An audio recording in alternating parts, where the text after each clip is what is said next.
Bridge course class 10th का हिंदी का test number 1 है। इसके आंसर आपको लिखना है। आपके सामने एक पैसेज दिया हुआ है, आपको इस पैसेज को केयरफुली रीड करना है।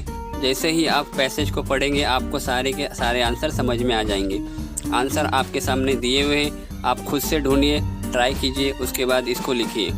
बहुत ही इजी क्वेश्चन है, आपको एक बार ढूंढने में ही मिल जाएंगे। उसके बाद नीचे का जो क्वेश्चन है वो अपने मन से लिखना है। क्वेश्चन नंबर 3 आपको अपने मन से लिखना है कि आपके घरों में जो नौकर है उसके साथ आपको किस तरह व्यवहार करना है। वो आप इस तरह लिखेंगे तो आपको समझ में आ जाएगा। बिल्कुल आसान क्वेश्चन है। उसके बाद जब नेक्स्ट क्वेश्चन पे आप बढ़ेंगे तो आपको यहाँ पर 5 क्वेश्चन तैयार करने हैं जिनका आंसर ये हो। कांति को कमला पर विश्वास था, दुकानदार रमा का परिचित था।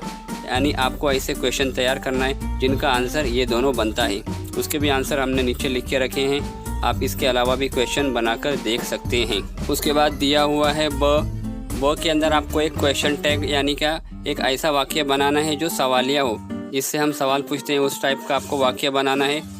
और लास्ट में आपको विश्वास का उल्टा लिखना है। विश्वास का विलोम क्या होता है? अविश्वास।